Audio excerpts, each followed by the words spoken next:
Alright, this is just going to be a demonstration of a very basic motor control program using an Arduino. We will work our way into more complex ones later on.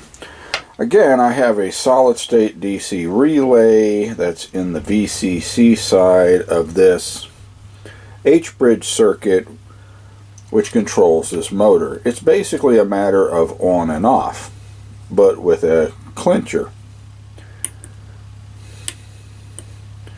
I can hold the button down, the LED lights up, motor does not come on. Same thing with the other side. Only when I press both together and enable the third LED, which turned on the solid state relay, which enabled power to the H-bridge circuit,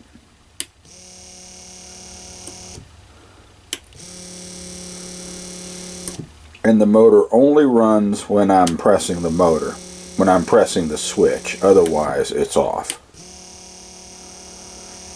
Now, if I want to disable the power to the switch again, press both switches together, and it's off. And until I re-enable power, the motor will not activate.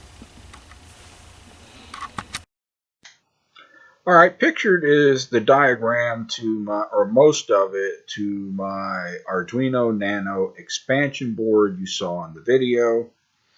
I'm only using two inputs, digital pin 2 and 3. Here are my two switches, and three outputs, digital pins 9, 10, and 11. And of course, they're connected through LEDs, LED 1, LED 2, and LED 3 respectively. We're going to be taking off from these points what we need to switch on various motors, the H-bridge, or whatever else we need. This is one possible motor configuration that works.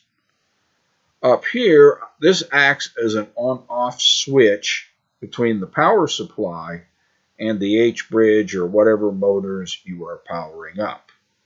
A high on digital pin 11 in this case turns on this transistor. You get a current flow from collector emitter of the optocoupler transistor to the base emitter circuit of Q3. Q3 switches on and supplies power for Q1 and Q2 motor circuits.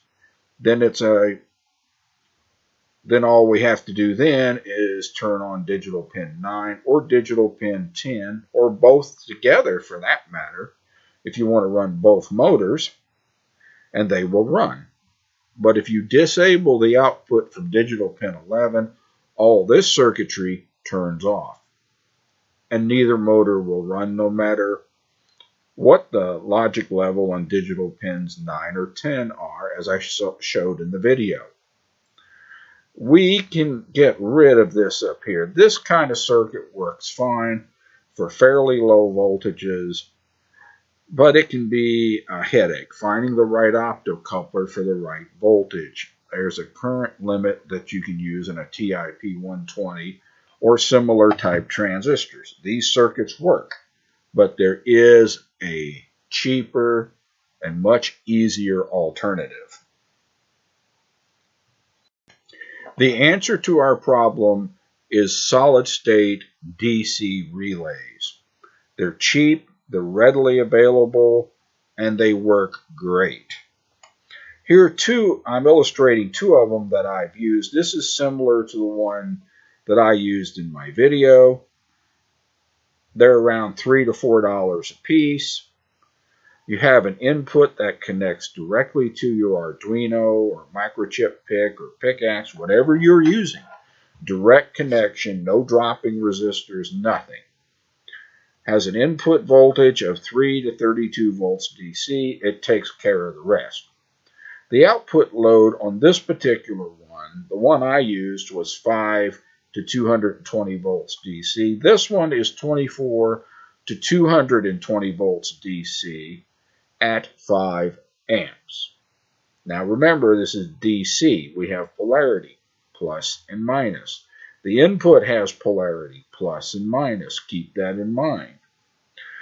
Over here on your left is a heavier current solid-state relay. This one is 5 to 220 volts, I believe. Yes, 5 to 220 volts at 25 amps. I wouldn't run it at 25 amps. I would limit it to 15 to 20. You don't want to push these things all the way to the limit.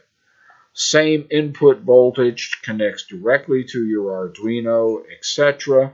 3 to 32 volts. What is inside of these? This is an approximate idea of what we have in these things. It consists of an input circuit, which is some type of LED optocoupler setup. You have a control circuit, and you're switching an in-channel MOSFET. As illustrated here, the load can be in the low side where the negative is, or it could be in the high side where the positive is. So you're going to input a small voltage.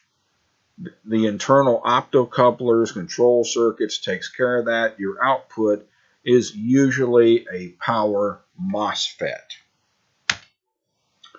Here's a diagram of the circuit that I used in the video. This illustrates my H-bridge circuit, and there's the motor.